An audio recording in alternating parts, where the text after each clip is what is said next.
দক্ষিণ চব্বিশ পরগনার শেষ প্রান্তে। সুন্দরবনের নোনা হাওয়া যেখানে এসে মিশেছে বঙ্গোপসাগরের জলে। আজ সেখানে পর্যটকদের উইকেন্ডের ডেস্টিনেশন বকখালি।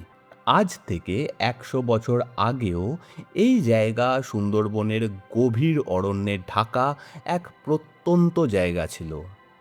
সেই গভীর অরণ্যের মধ্যেই একসময় ছিল একটি সাহেবি বাংলো, তাকে ঘিরে থাকা ইতিহাস, লোককথা এবং গল্প।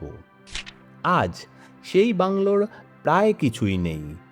সমুদ্র, ঝড় আর ভাঙনের কাছে হার মেনে ইতিহাসের সেই বাড়ি আজ প্রায় বিলীন হতে বসেছে। কিন্তু বাড়িটি হারিয়ে গেলেও তার গল্প হারায়নি। স্থানটির নাম ফ্রেজারগঞ্জ। এই নামের সঙ্গে জড়িয়ে রয়েছে ব্রিটিশ আমলের এক গুরুত্বপূর্ণ প্রশাসক, Sir Andrew Henderson Leith Fraser, আর তার সঙ্গে জড়িয়ে রয়েছে এক রহস্যময় প্রেমের গল্প। এক স্থানীয় তরুণী নারায়ণী এবং তার অদ্ভুত অন্তর্ধান।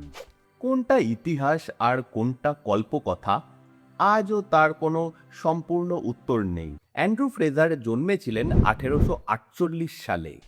তিনি 1903 সালে বাংলার লেফটেন্যান্ট গভর্নর হন। 1905 সালে বঙ্গভঙ্গের সময় তিনি ছিলেন বাংলার অন্যতম গুরুত্বপূর্ণ প্রশাসক।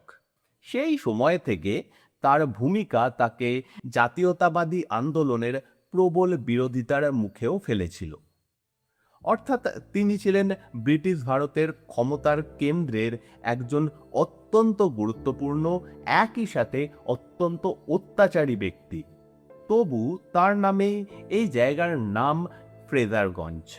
বলা হয় বাংলার বিভিন্ন নদী এবং সমুদ্রপথে ভ্রমণ করতে গিয়ে তিনি দক্ষিণের এই নির্জন উপকূল আবিষ্কার করেন।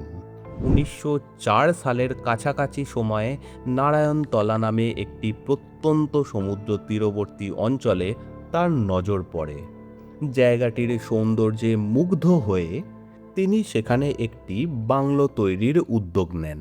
সমুদ্রের এত কাছে, অথচ সেই সময় কলকাতার ক্ষমতাশালী সমাজ থেকে এত দূরে। ফ্রেজার যেন নিজের জন্যই তৈরি করেছিলেন এক আলাদা পৃথিবী।